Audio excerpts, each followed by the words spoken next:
Hello and welcome to another episode of the Section 17 podcast. I am here today with my co-host, Jamie Holt, Scott Medlin. Brian Kennedy's out tonight, folks. He's on a cruise. He's chilling. Don't blame him. And so the call to the bullpen has been made. He's been warming up here for a little while. He wasn't able to be with us for our season predictions because we kind of did that a little bit differently this year. But Jordan Mann is here from the Big J Little J podcast, also J Man's Takes. Jordan, man, thanks for being with us tonight, dude. Yeah, dude, I appreciate you having me. I'm glad my suspension is lifted for targeting early in the season. So I'm glad to be back talking Duke football. Obviously, I wish it was after a win. But look, I'm happy to be back, and we're going to talk about some Duke NC State as well. No doubt, no doubt. Well, before we get into it, we do want to highlight some of our sponsors, and we'll start this week with El Rodeo Mexican Restaurant there in North Durham on North Duke Street. I want to shout them out. Appreciate all their support.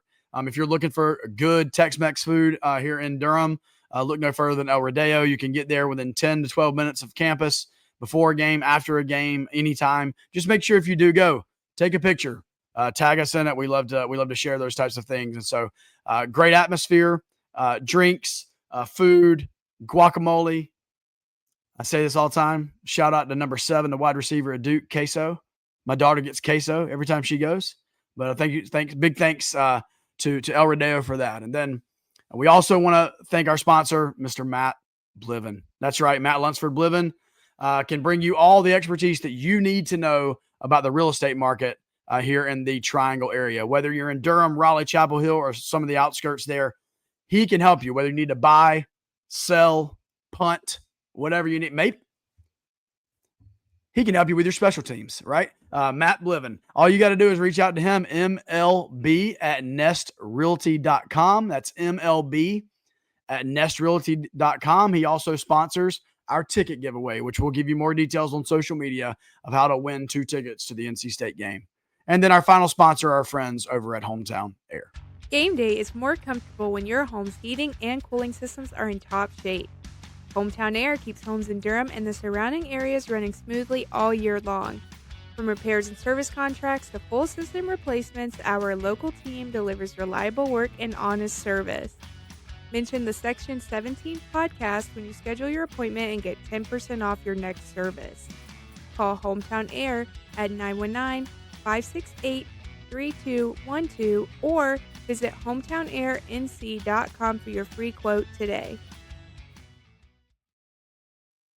And a big thanks to Hometown Air. They're actually going to be at one of our tailgates here over the next few weeks and bringing some goodies with them. So, don't miss a tailgate.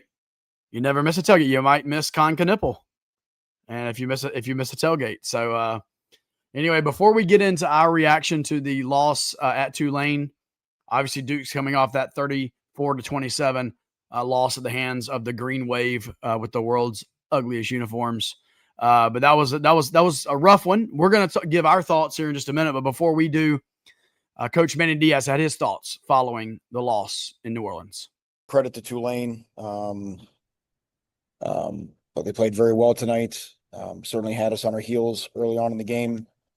And then any response that we made, they were able to counter and match. But the story for us is, as disappointed as we are in the result, arguably more disappointed in our performance.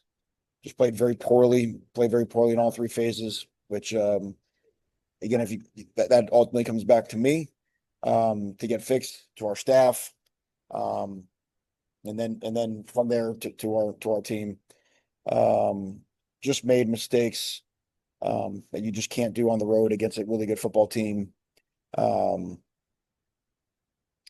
The special teams, having a chance to get 9 points, coming away with 0 in a 7-point game. Obviously, that's an easy place to look, but defensively, way too many yards, way too many points, way too many missed tackles, way too many third down conversions. Let the quarterback dictate the game with his legs, and it was gonna be hard to stop. He's an outstanding player.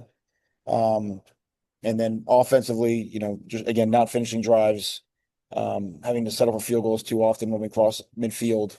And again, just not being able to take control of the game early on the way that Tulane did. And so, I am proud of the effort and proud of the way that we were able to finish the game and at least have an onside kick to, with it being a one possession game to get back into it. We have great leadership. Those guys just spoke up in the locker room and are serious about getting it right. And we do go to league play and we're 0-0 in league play. So there is a little bit of a fresh start, which I think we need. But it's going to take some improving from how we play today. And that's right now is just we're gonna worry about tomorrow and just having a better Sunday. And that's just what's gonna come this week's gonna come down and just stacking good days. So with that, let's have questions. And thanks to Coach Diaz. Obviously, disappointment, guys. No way to sugarcoat this one. Not ideal. Duke is now 1-2 on the season. The only win being over Elon, losing 2 straight. Real quick, let's just talk a little bit about reactions. We have been breaking down kind of the offense, the defense, and whatnot. I think tonight we're just going to talk a little bit in general. We'll talk about offensive, defense, special teams, of course. But let's get the reaction. Jamie, man, what was your thoughts, man, as you watched that game? They weren't good. There weren't any good thoughts. There was bad thoughts. There was a lot of cursing. I think my neighbors down at the beach probably maybe called the cops. I'm not sure. I heard sirens. I'm not sure.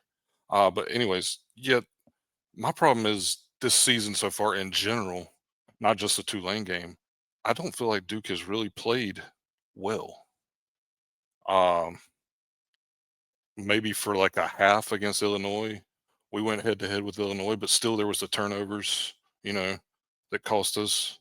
Elon was in the game for 3.5 quarters. So a quarter and a half they played well, and then they blew out Elon. That's and a then bad Tulane, math there, but I won't call you out on it. whatever. I mean, something Two like and a that. half quarters. 2.5. But anyways, yeah, I think, what did I say? 3.5. Yeah, that's that Scott Steiner math.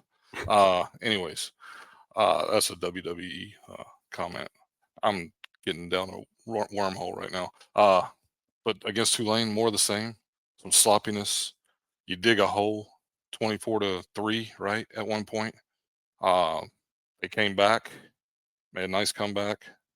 Another time where we go for 2, and I feel like you should just take the points. But I don't know what else to say. I'm just kind of disappointing start.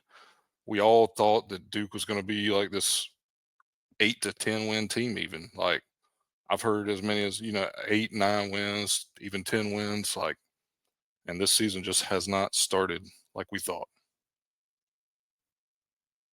Yeah, it was a rough one, man. I was waiting for the game for us to actually show up for the game. I'm actually still waiting. I don't know if we showed up yet, but I mean, it was painful to watch. Brought back some memories. You talk about the PTSD from Duke football. Right now, 1-2, I'm feeling like the old school stuff where we don't have a clue what's going on. I mean, we don't talk about that other sport that Jordan loves, but for the longest time there on the sideline the other night, I really thought Coach K was standing there instead of Manny. He had a blank look on his face like, what the devil is going on out here? Because they're not doing anything to make any freaking sense. So that was really frustrating. And I mean, you got to win all 3 phases of the game, and unfortunately Duke didn't. There were some bright spots.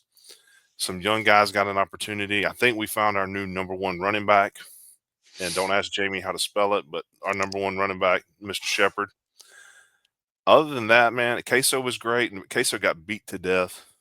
So when we got down towards the end, and one little complaint, and I'll shut up. It seems like every ball on the sideline to Cooper is high. Every catch he has to try to make, he has to get his toenails as close as he can to reach as high as he can. Made 2 great catches the other night. One, his foot was on the line because he didn't have a choice. The other one, he stretched as far as he possibly could, and his shoelace went out of bounds. So we got to work on that a little bit. But I don't know. Just all in all, it was frustrating. Really glad that we did not make the trip because that would have made it 10 times more frustrating. Yeah, I mean, frustrating is the right word and the right term to use after the last 2 weeks, where it felt like Duke was should have been the better team. Illinois, obviously, Duke had a good first half, and it unfolded the way it did in the second half. And then Tulane, it's hard to say Duke was the better team when you go 3-and-out, and then right away Tulane. I mean, just no resistance. I was watching it with my buddy who's a Ohio State football fan, and he supports Duke for me, and he's like, "Where's your linebackers?" And I'm like, "What do you mean?" He's like, "I don't see any linebackers on the field because they're just going straight through to the middle." I was like, "That's good. It's a fair point. It's fair counter." So that was tough. Like to know immediately you're in a hole on the road in a hostile environment because you took their quarterback, and then his replacement gets 4 rushing touchdowns and over 100 yards rushing, and the only thing he can do is run the football. It just felt like the defense game plan didn't make sense. I know, obviously, the question, like, I'm not trying to spoil any questions when we get to the mailbag, but that was frustrating. And then special teams, I have tweeted it. I've said it since last season, even before the SMU game, where it really ballooned for 3 missed kicks for 3 different reasons. Duke had 3 missed kicks for 3 different reasons again at Tulane. And that's just like what made Frank Beamer so good. Like Beamer ball thing at Virginia Tech was the special teams bailed out the offense and defense for being bad. They won games because special teams. This special teams unit so far in Manny Diaz's tenure, I have zero confidence in to win us, not only win us a game, but keep us in a game. I'm scared they'll lose us a game, and they have, and multiple times. So that is my biggest thing is special teams, as I've tweeted about and I've said it, and I'll say it on my Big J Little J show, but I just hope that gets resolved going into NC State. Well, yeah, you mentioned the early 3-and-out. I mean, it was 56 seconds, 3 plays, 1 yard, and we're punting, and then Swiss cheese all the way down the field. And speaking of the defense, I mean, I don't know what the difference is between last season and this season, because I feel like the transfers that we have back in the secondary are fine. But, like, we're playing the softest zone I have ever seen in the secondary. And it's like it never changes. If it's 3rd and 8, I can promise you this. If that quarterback gets 3 seconds in the pocket, he's absolutely going to find the multiple soft spots in that zone. And there's nothing that Duke's going to do about it. A frustrating thing to me, we finally forced our first turnover of the season, right? After 10-plus quarters. But the turnover was forced on a botched 3rd down, and only because VJ Anthony hustled did we get that fumble. I mean, it was kind of a weird, kind of a freak play. Like, defensive end doesn't give up on the play. Shout out to VJ for that. You got to give him credit for that. But good Lord, what happened? Like, it was 3rd and long, and like, anyway, that's just happened over and over and over again. And I have to say this. There was one area, we mentioned it last week, if there was one area of this football team that Duke fans did not have a question about going into the season, it was the defense. And boy, there's got to be something. There's got to be something changed there. And then to the point about special teams, if you look back at it, you come out of halftime in the Illinois game, you force a 3-and-out. You're only down 1. What do we get? The 2 number 8s penalty. We mentioned it. This past game, you have the 2 false starts before kicking a field goal. Now, did Todd miss the field goal? Yeah, he missed the field goal. But guess what? His teammates, like, screwed him up twice. I mean, you're actually your own kicker 2 different times in a row. The botched snap and hold. I don't know whose fault that was, but it was one of the 2 people's fault. And then the blocked field goal, folks, I had SMU flashbacks. I will not call out a player's name, but the right side of that line, you can go back and watch it for yourself. He did not move. He did not move. The ball was snapped, and he sat there in his stance. And anyway, those are unacceptable. And here's the deal. Duke football has taken the standard from down here to up here, and now we're holding Duke to the standard that they set for themselves. And these last 2 weeks, and even week 1, to Jamie's point earlier, has not reached the standard that Duke football has set for itself. And there's got to be some stuff. There's got to be something. Something's got to change, whether it's internally with the players, whether it's with the coaches. We're going to dive into some of that in the mailbag, but something's got to change. Anybody else have anything before we take some questions? Jamie. I had one more thing. Speaking to your comment about the 56-second drive to start the game. The thing is with the offense is we've been able to move the ball. And I think it was Tyler that mentioned this last week. We've been moving the ball in between like the 20s, and then we've been kind of just, slowing down and messing up down there. And this week we dug ourselves a hole and we rendered our best offensive weapon basically useless because we had Nate Shepard, who was had a heck of a game, but we rendered him useless because we had to chunk the ball a billion times, throw the ball a billion times to try to get back in the game because we dug the 24-3 hole. The offense is very confusing to me. My last thing with this is this game reminded me of the UNC Charlotte game. Duke playing on the road at an AAC game. You have a running back that is clearly the best player on the field in Nate Shepard. I mean, you hand it off, you're like, all right, that's 10 yards. Just like Mateo Durant at UNC Charlotte. Here's 10 yards. Here's 20. And then the defense, RPO or slant, 15 yards. Just no resistance. And then that's how Duke lost to UNC Charlotte. Granted, they were in man and they couldn't guard them. And now Duke is in soft zone. And I'm just like, why can Duke just not – why is this happening again on the road at an AAC school where granted Tulane is, they're a dark horse to make a G5 spot for the playoff, but that Duke should be better. Duke took their quarterback because that was the alleged missing piece for a 9-win team last year when now the defense has cratered. And I know they're young with, besides Chandler Rivers, they have freshmen, Terry Moore's out, but it's not even those guys. It's more of the front seven. That's not – Vincent Anthony's been great. Wes Williams had a better game against Tulane. He still needs to take, he has another level there. But the middle there, the linebacker group and Jaden Francois, those guys really need to find that mesh to really make that defense start clicking. Yeah, and we'll move into the mailbag here in just a second. I thought it was interesting. Duke lost another game where they outgained their opponent. And just unacceptable. We'll get into more of the details, but throwing 40-yard bombs on 4th and 2 and stuff like that. It was just head-scratching things. And you don't know on those things, or those things that the quarterback's checking into. I don't know. It's impossible for us to know. But anyway, head-scratchers for sure. And the mailbag reflects it. You guys have been scratching your head along with us. And so, hey, let's talk about it. Jamie, you ready to lead us? Go ahead, mailman. Let's roll. I'm going to start out with a couple of comments that leads into an actual question. They're all similar, but I thought these were good comments from @TSLester_.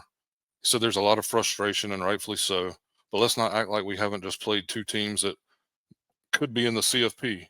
If anything, this showed Duke and us fans that while we're heading upwards, there's still a big gap. I think the false 9-3, when we talked about that last year with the schedule and everything, that just led to a kind of a better team than or better record than what we actually were. But it led to unrealistic expectations. This is a team that has lost a lot of leadership and key contributors. Obviously, a lot of head-scratching mistakes and baffling blunders, but there isn't a single team left that I believe we can't beat. Just have to clean up things a little. And then I had Hans van Benschoten. If I had mispronounced that, let me know, obviously. Are our two losses to two CFP teams, or am I being way too optimistic? Yeah. If you got his name right, I'll give you $20. But yeah, I hear it, and shout out to Tyler for being positive. I have to give him credit, because all those guys are always negative. so negative. They're so negative. But anyway, I mean, call me the negative one. I'll hear it from people that listen.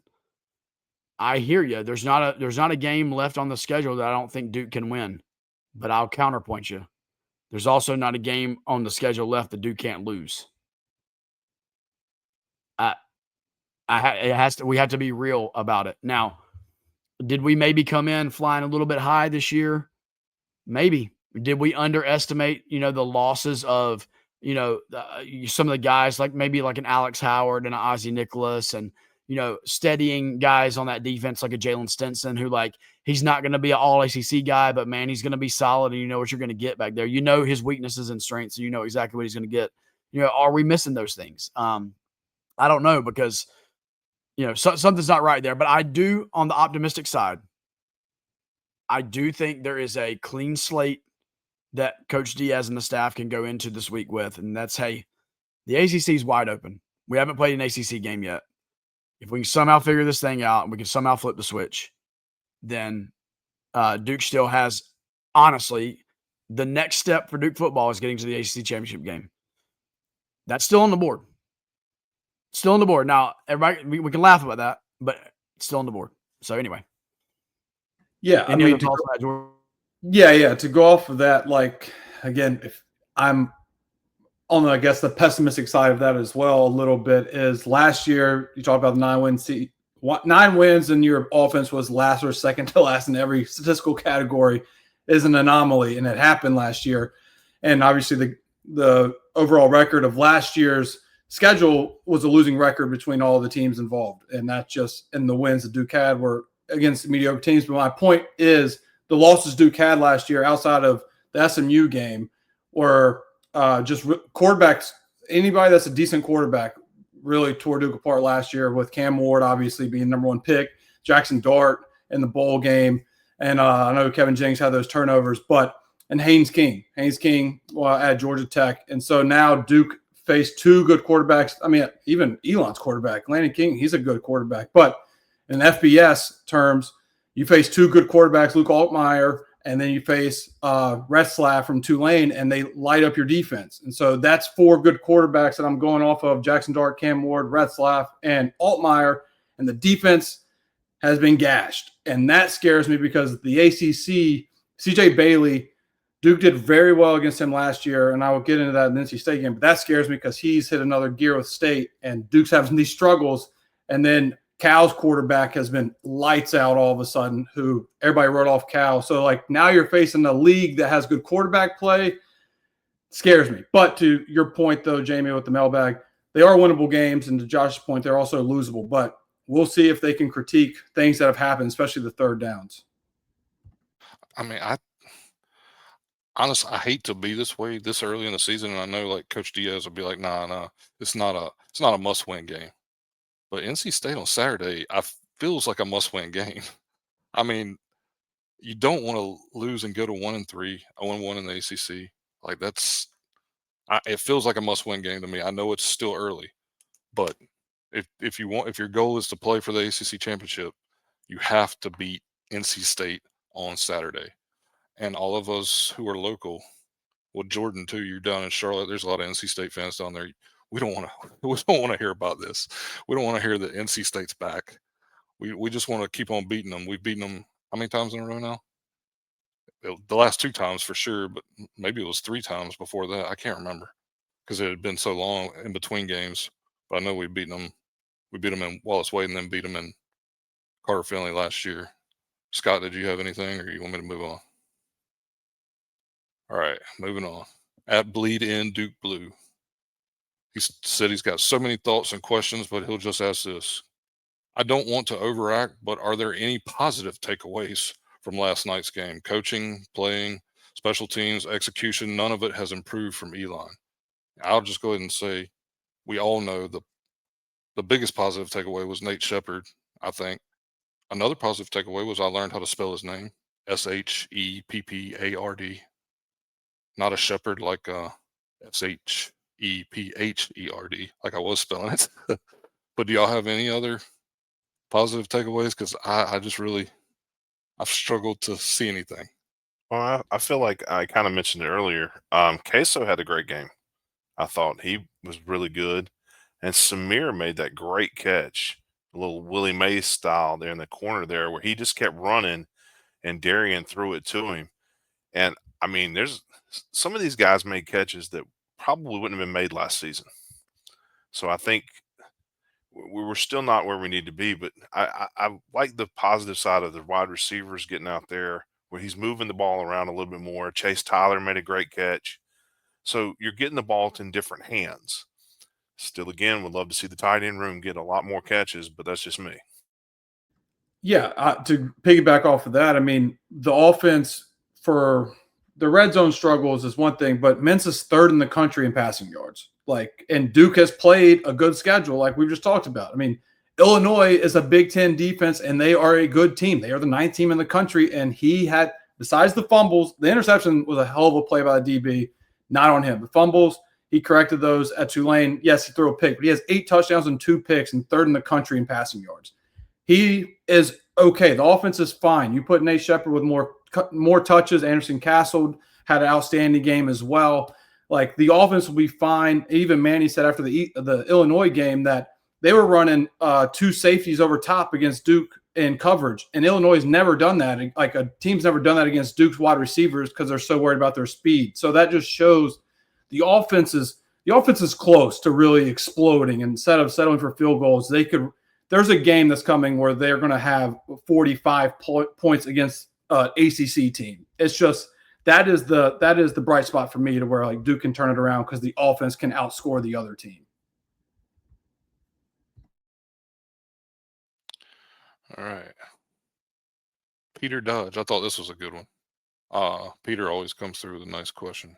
While many opine on the Tulane game, I just want to take a moment and say how much I miss Terry Moore.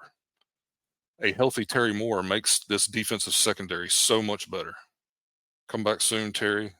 Blue Devil Nation needs you. I don't know if y'all have anything to add about that, but that's absolutely, we miss Terry Moore. We do miss Terry Moore, but I will say, I mean, I feel like, Caleb Weaver is, you guys can disagree with this. I don't think he's a liability back there. He tackles well. He does his thing, but to Jamie's point, I mean, depth, keeping guys fresh, like it would be wonderful to have Terry Moore. And, obviously the sooner he can come back, the better. Yeah. And to echo that, I mean, what Terry is so good at was his versatility of going sideline to sideline with the ball in the air and picking it off or deflecting it. And that is missed because his position right now, his replacement, really good tackler, but coverage is just kind of, Stone is just more of a linebacker at that position, whereas he had 9 tackles and didn't have a miss against Tulane, which is outstanding. But Tulane, unfortunately, had like 3 catches for 85 yards against him. But that's just, he's still a young pup in the defense, and that's just going to happen. So, yeah, Terry Moore's missed for those long-range interceptions or pass breakups. And when he can come back, hopefully, in the next few weeks, that'll be a big, big hit for Duke. All right. Got a question from @BPorus1. He says, "Is it me or is Mensa bailing out of pockets too quickly?" All right, I'm gonna take this one first. I 100% thought the exact same thing watching this game, and I saw it. I noticed it a little bit in the Illinois game as well, but for some reason I noticed it more. Yes, he's bailing out to his right most of the time, very quickly, out of the pocket. And here's my thing: most of the time on those plays, it's not that he's necessarily under like crazy duress yet. And I'm not an NFL quarterback scout. I don't know if you guys knew that, but I'm not an NFL quarterback scout. But I will say, in the NFL, you can't do that bailout that quickly all the time. It just doesn't work. Your defensive ends are too fast. You're going to get sacked, or you're not going to anyway. But I would love to see Darian stay in that pocket, even if it means he takes a hit every now and then on a throw. But man, that's the reality of playing big time college football or playing quarterback in big time college or in the NFL. But I agree with Brian. I think his name's Brian Porce. I met him at the bowl game last year. But I agree with Brian that he's bailing out too quickly. And once you bail out, then it becomes a free for all. And I mean, I know that's how Samir caught his touchdown, but you'd love to see some of those drag routes and those crossers really be able to get open. You got to stay in the pocket in order to get those. All right, and we had I forgot to put this question in, but we had another person who was, he said something about Brewers offense and what's the aversion to quarterbacks running. But we talked about this in the preseason. Mensa's not really a runner. He showed that at Tulane last year too. I mean, he's a guy that like Brian said, he's a guy that moves around in the pocket and maybe, like you said, maybe too quickly. But he's just not gonna take off and run. He's not Malik Murphy. He's not like a baby deer running, like when you see him running and falling down and whatever. But so he's an athlete. He's a great athlete, and I think he could easily. There's sometimes when you see him get outside the pocket, I feel like there's times where he could take a lane and just take off for 10, 15 yards and get, positive yardage by running, but that's just not who he is. Anybody have anything to add to that? All right. Let's move on to Anna Wilson. She says, how does this team end up looking so undisciplined compared to last year's team when you have most of the same personnel and same staff? And she says, including Feely, who's still there, who is the master of instilling discipline and heart. I'll take this one first. That Feely is, Feely is the culture in the weight room. That's not really his job on the field. Is if Duke roughs a punter, that's Feely's fault. But that is a great question, because that's the most frustrating aspect of this season so far. Is you have not only returning production, you have potential NFL. You have two potential first round picks on your offense. Brian Parker, defense, Chandler Rivers, and then you have multiple other guys that can be in the NFL on top of Mensah coming in, and you're just undisciplined. And it's like the end of Kutko's tenure where Chris Rumph would jump off sides 3 times a game. What is happening? And the special teams thing, the undisciplined with the back-to-back false starts in front of 10,000 fans. I mean, that's crazy. And then Chandler Rivers at the end of the game, near the end of the game, roughing a punter. You can't do that as the team captain. And Duke ran into the punter against Elon. And it's just these things, a holding call is going to happen, right? Holding call is going to happen. But the hitting a punter, the dropping punts, the unnecessary plays, the careless fumbles of having in your wrong hand, like we saw against Illinois, those are teachable moments that feel like Duke has not done well this year for whatever reason. It felt like that was an emphasis under Elko for sure, because I remember him talking about how might have been off the record, but he's gone, so it's fine. But how he had returning players from Kutko's staff or from Kutko's tenure, and they never practiced protecting the football. And he was astonished that these guys didn't know how to carry a football at the AC level. And then Diaz and them did it fine last year, and now here we are to day one football, where Brett Bielema said after the game, we saw on film that they're vulnerable with the ball in their hands. You don't want to hear that. You're too talented to be that careless with the ball on film. Scott still with us? Oh, he's still with us. I was just wondering. I mean, I don't have anything to add. I guess I can just echo, but it's undisciplined football. The Illinois football game was a disciplined football team playing an undisciplined football team. I mean, that's all there is to it. And I'm going to reserve my comments for another maybe 2 to 3 weeks before I start giving what's been popping in my head. But it's not that time yet. So, Jamie, we can go to the next question. All right. So Regina Lee comes in, and this one's a pretty long one, fellas. So sit back, enjoy. We always appreciate Regina commenting from California. Discuss everything. Zoom out. The QB of the offense is new to the team. The QB of the defense is new to the role. Most skill players of the offense are new. The key players on special teams are not new. The key members of the coaching staff are not new. Last season, when the offense wasn't clicking, we could look to the defense, which we made that comment earlier, and she's absolutely right. We felt like we could get a stop when the offense wasn't doing what they were supposed to do. This season, no unit is clicking. Not naming names, but even the post-game press conferences are concerning. We fans were overly optimistic, and that includes me. I mean, I called for a 9-3 season. Was the team also overly optimistic? I guess are they reading their own press? Illinois is saying they noticed the poor ball security on film, what Jordan had said.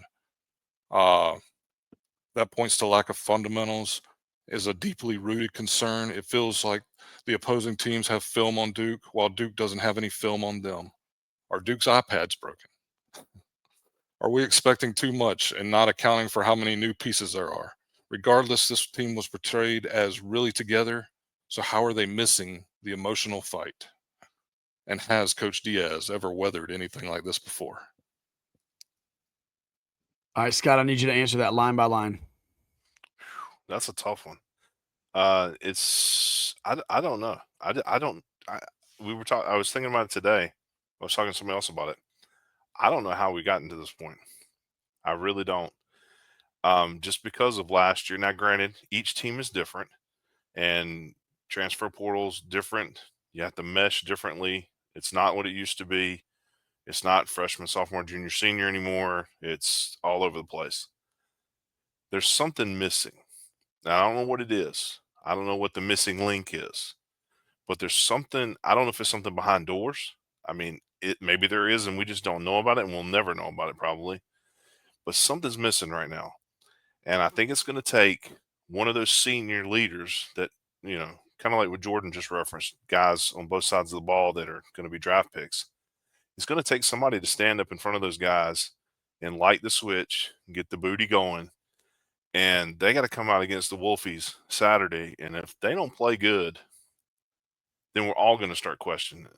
It's not just going to be, I mean, everybody in the country now is looking back and thinking, oh, this is the same old Duke we used to be. This is not this 9-3 and all this other stuff. This is the same old Duke from way back when. And knowing how they lost the Illinois game, knowing that they were in it, knowing how they lost the Tulane game, how God only knows they were in it. It's just frustrating. And again, like I said a minute ago, thank God we did not pay to go to New Orleans to watch that, because I would have lost my stuff and I'd have lost my mind. All right. So Oh, no, I'll comment on one other thing. There's something wrong. That's kind of the way she ended. Like there's something that's not right. I mean, there are parents that are posting about it, and that's never a good sign. There are that kind of stuff. I don't know what it is. I just know that Manny Diaz has paid a whole lot of money to be the CEO of this football program. He's got position coaches, coordinators under him that are paid pretty good money to do what they do. And let's face it, he's got some football players that are being paid really good money to play good football. And the accountability is at 3 levels, right? It's at head coach, it's at coaching staff, and it's at players. And we're not going to be the guys that say everything just rests on Manny's shoulders because he's the head coach. We're also not going to be the guys that just blame everything on the coordinators. Not every issue is a play calling issue. Can we please get over that? But then we're also not going to be the guys that blame the players for everything.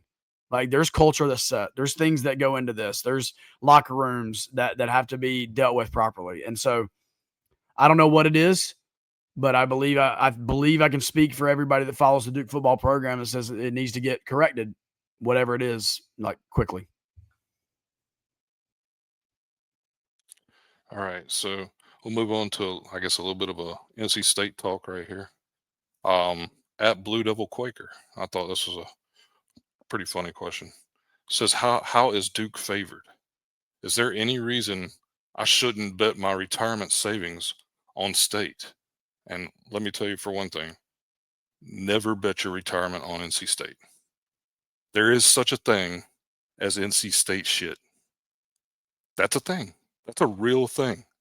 Like, and hopefully it happens on Saturday in Wallace Wade.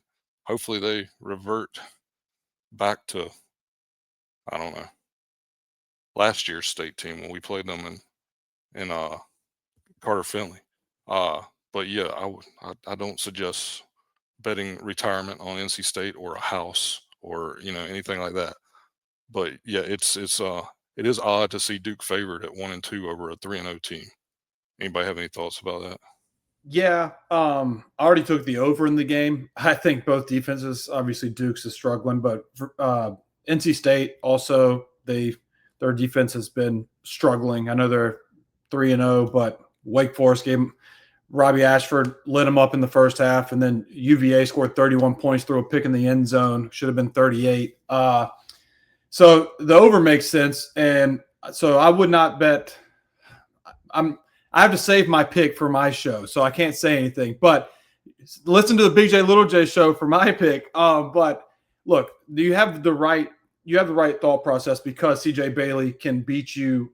Duke lost to a quarterback 2 weeks ago because of his arm, and lost last week because of his legs. Well, CJ Bailey can beat you at both. So Duke takes away his legs. You got hope to God you can not be in that soft zone to where he lights you up. You stop the pass. For the love of God, can you stop a running quarterback this season? Because you didn't against Elon, you didn't against Tulane. So I can see the vision of taking NC State, but I definitely like the over because I think a lot of points will be scored. All right, and I actually had a question for y'all. This is coming from @JHolt915. You know how emotional I get and everything, so like I think I tweeted like after the Panthers game, which of course I'm a Panthers fan and I've been used to them sucking for years. That this might be the football season that actually breaks me. But is this year's Duke team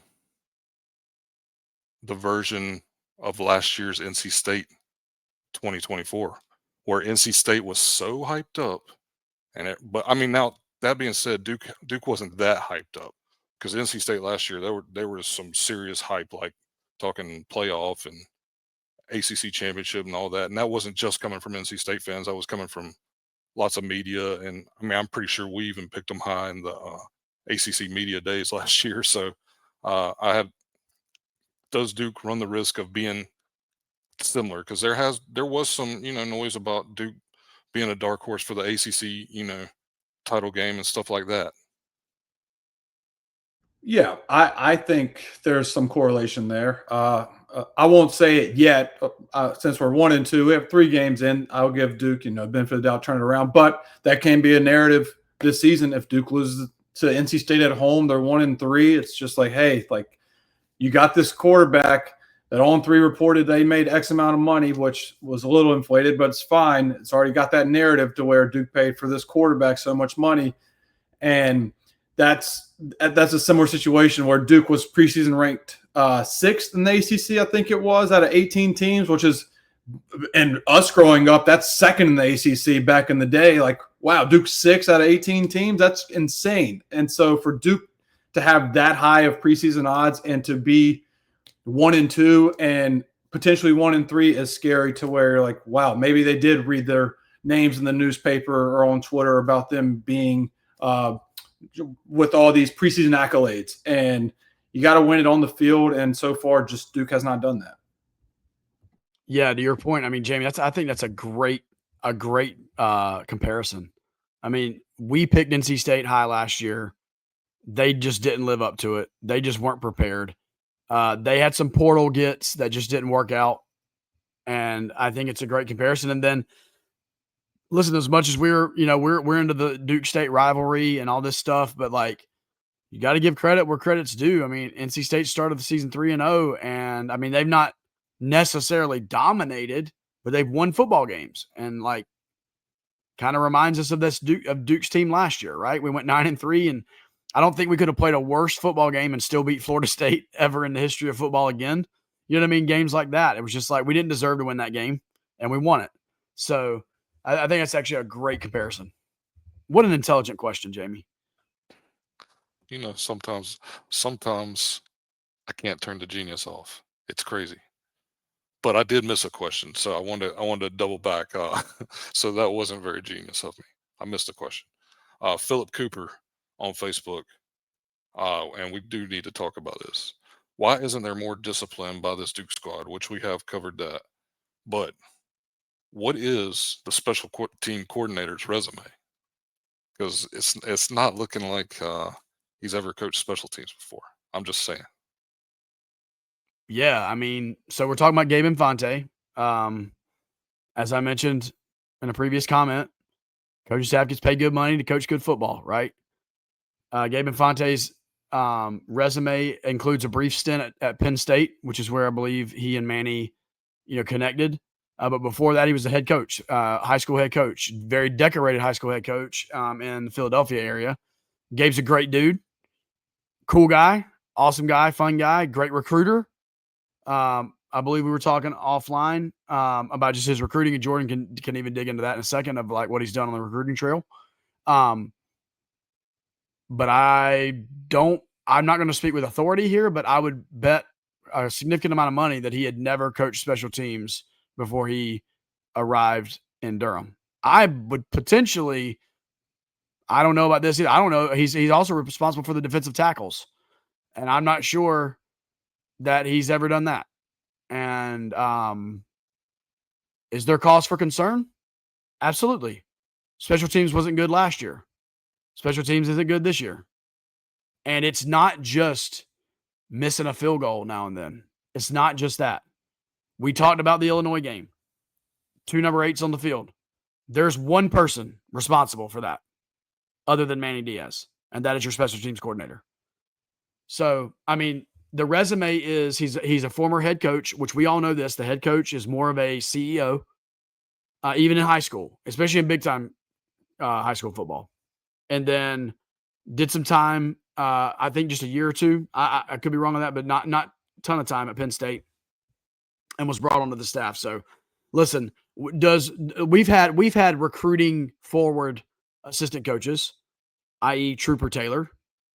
I mean, Trooper Taylor was a great recruiter, but literally the players like laughed at his level of coaching.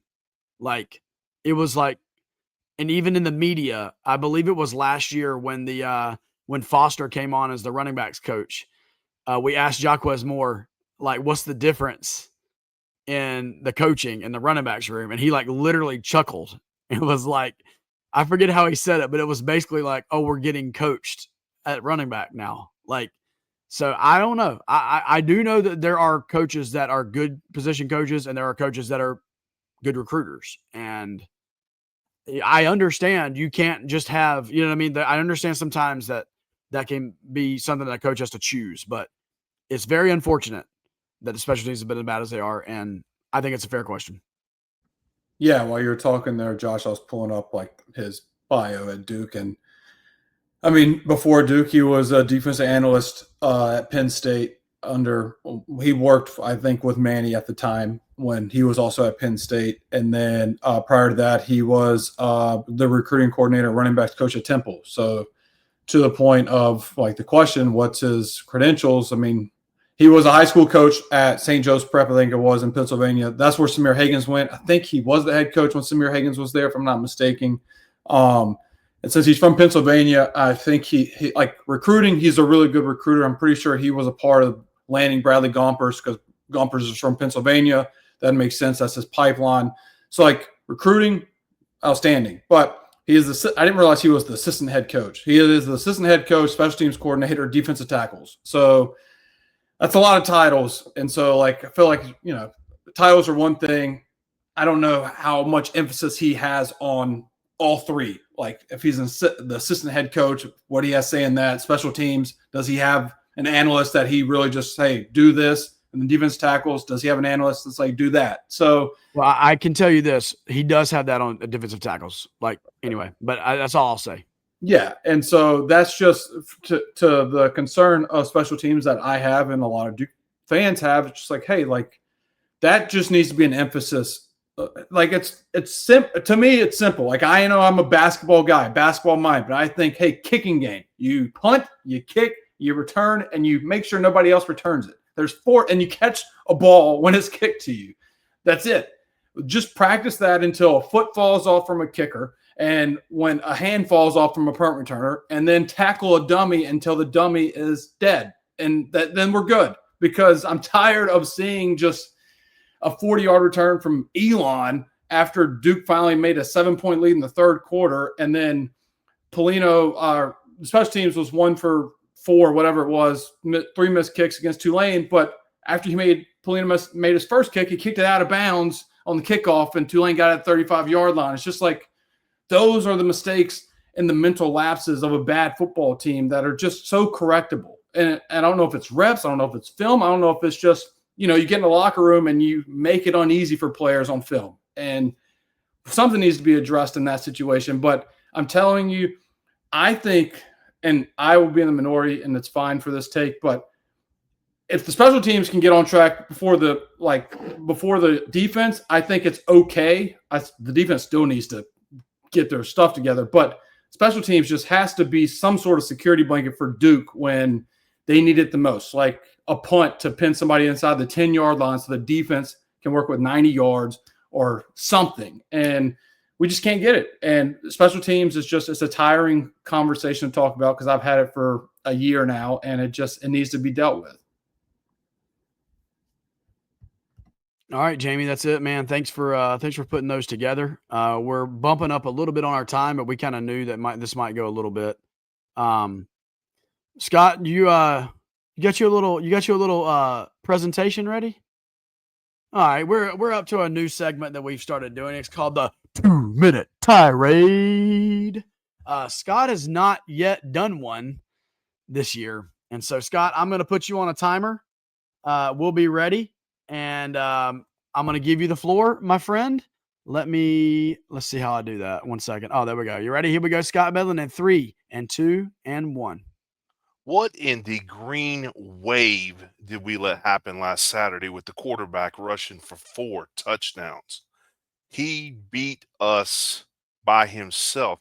The guy has not even learned the offense yet. So, AAC teams, think about what's going to happen when this dude actually learns the offense. Neither here nor there. The angles are just so bad right now on the defense. It's killing us. And for those of you that are out there complaining about Darian Menza and complaining about how he's stealing money, listen, folks, I have heard enough in the last 8 days about people embezzling money and getting on my last nerve about it. This man is not embezzling money. This man is doing a great job. Don't blame him for everything. He's still learning the system just like everybody else. Like Jordan made the point earlier, he's thrown for the 3rd most yards out there. How in the world are we blaming him for everything?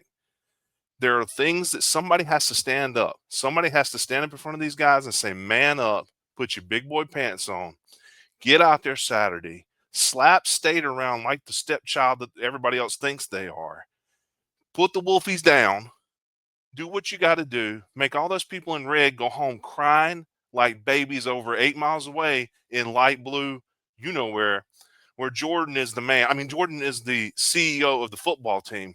But listen, stop with all this mess. I know it stinks. I know it's aggravating. I've got PTSD. I've been through this longer than a lot of you people. Folks, calm down. I know it's frustrating, but let's quit blaming the players for everything. We're not doing it right. The players are doing the best they can sometimes. We're not putting them in good positions. We're not making good play calls. We're not doing things the way we need to do them. This Saturday, we have to show up. Duke fans, you have to show up. Be there. Yell. Be proud. Be louder than the Wolfpack. Let's go out there and slap them like we're supposed to because, hey, that's what we are supposed to do in Wallace Wade. And there you go, Scott. There you go.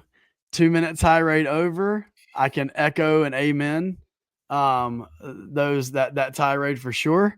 Yeah, man. Anyway, I'm not going to give my comments because that's why we let Scott do that. And really good there. All right, well, Scott, you do have information from last week. Our winner from the score predictions, though there were not many that picked Tulane, and so give us the name of the winner. They've already been contacted, and we're sending out that Duke shirt.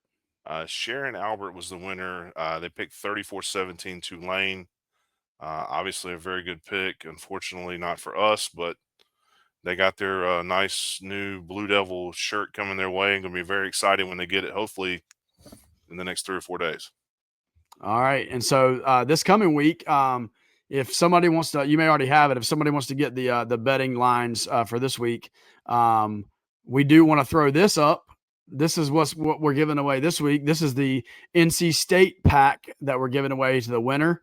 You can see that's a nice gray heather dry fit Duke t-shirt, Nike t-shirt, and then the royal blue Duke Nike shorts. And so that's a good one. This is a rivalry game. Shout out to Brian for putting these together. Shout out to the Duke football equipment staff for hooking this up. Anybody got the lines for this week before we give our predictions? I think it's over under 58.5, and Duke is a 3-point favorite as I'm looking on DraftKings right now. All right. So that's the line. I guess I'll go first. Jordan, feel free to not give your prediction here, but I'll tell you what, you can give a uniform prediction. How about that? Is that cool? All right, cool. All right. So here's what I've got. Earlier in the day, I got to be real. Earlier in the day, I texted the guys and I said, I'm definitely taking State tonight. Definitely am taking State. But daggone it, man. As much as I feel like my head is telling me to pick NC State, my heart says that there are some angry upperclassmen. My heart says that, like, the Chandler Rivers of the locker room, right? The Aaron Halls, the Trey Freemans, the Nick Morris Juniors, right? The guys that have been here, put in the time, the Justin Pickett's, the Brian Parkers, those OGs are not going to let it happen. That this team is going to be angry and they're going to come out and win a football game. I'm going to go Duke, man.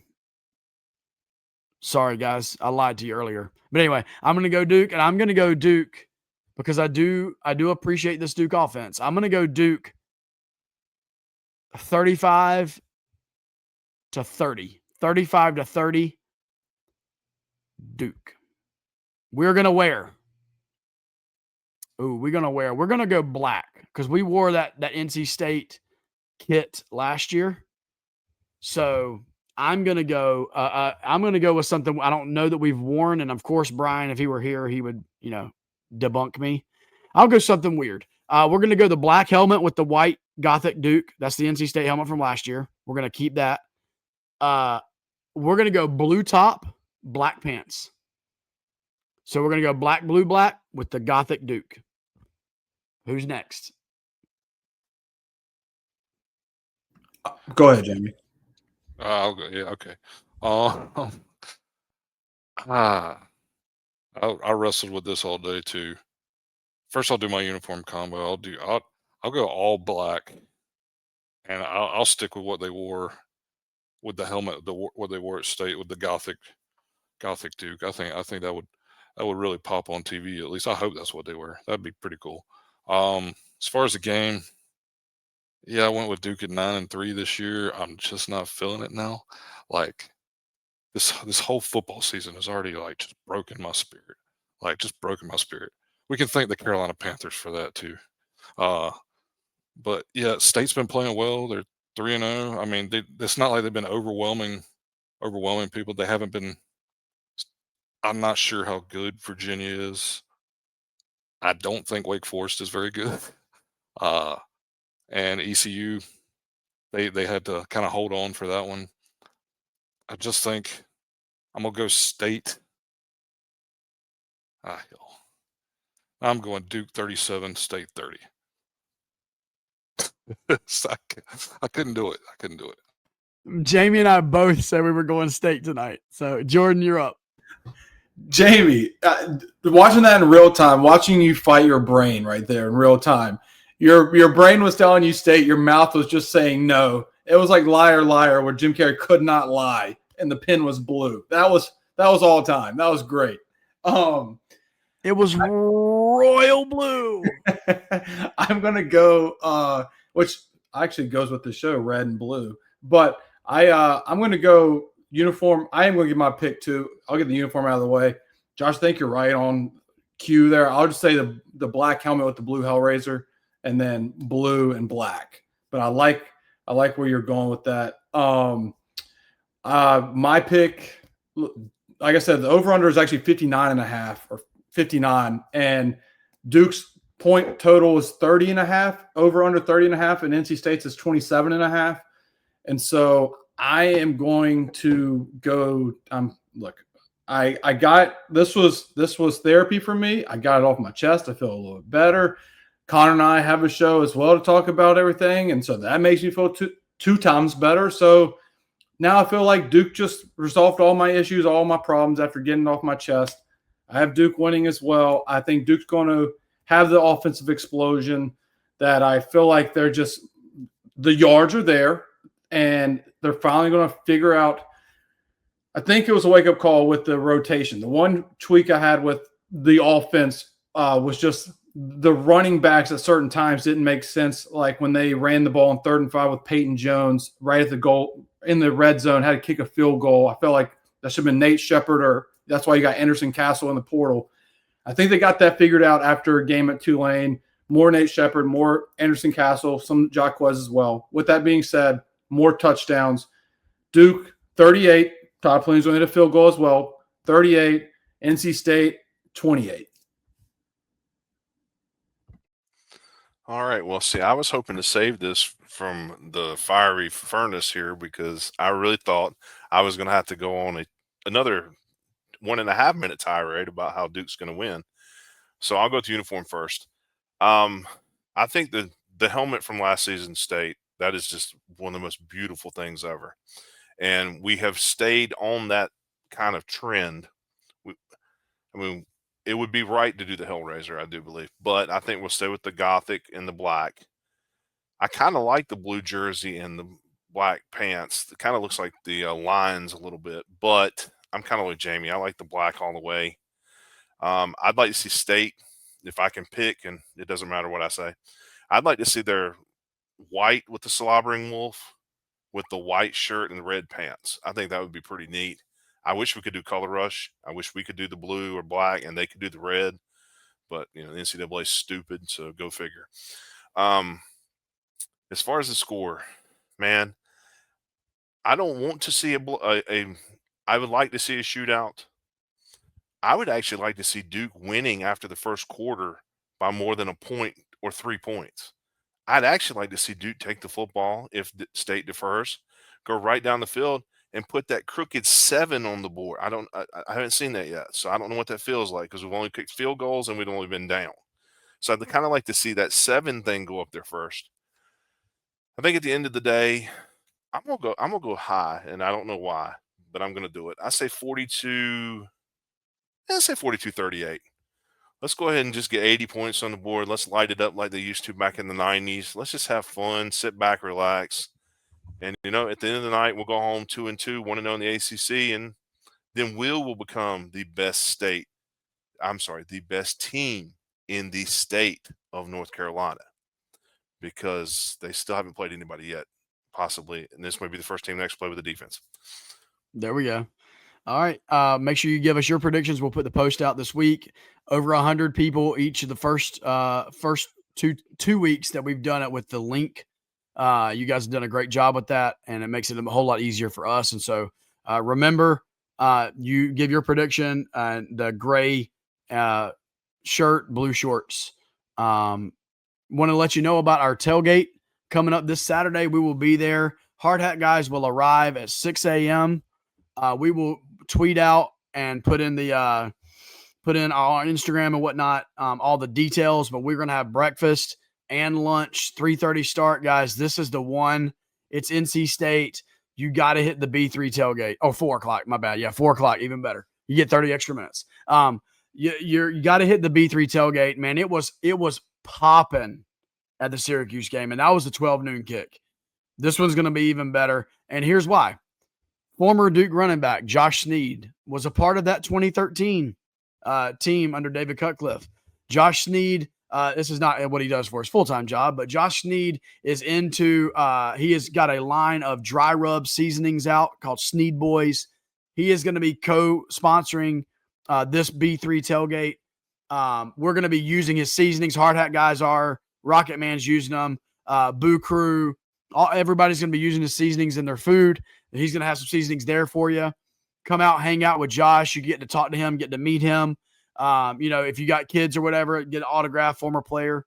So Josh Sneed will be there at the tailgate in lot B3. All right. So we'll let you know the times of when food will be ready, but make sure you come out Honestly, State fans, if you happen to stumble across this, you're more than welcome to as well. We had some really cool Illinois fans come during the Illinois game. So that'll be a lot of fun. Scott? Let me throw my pitch in there. We still have a few of the football shirts, school shirts left, small, medium, large. And I say few, I mean few. And if you're a big boy like me, I actually have your size. So if you'd like to come get a shirt, that'd be great. And just for those of you that are asking and wondering, we're looking into possibly getting some more. We'll talk about that later. Right now, we're just going to sell what we got. And I still got some old shirts, Section 17, and a couple of the Bleed Blues if you're interested in that. Just don't have a great array of sizes or anything like that. But we'll be there with them, the ones we do have. And shout out to the guy that I randomly saw at Harris Teeter this week wearing our Section 17 t-shirt. That was pretty cool. But Jordan, real quick, man, we're about to take off out of here, man. We want people to follow you. Let them know where they can find you. Talk about your pod for just a second.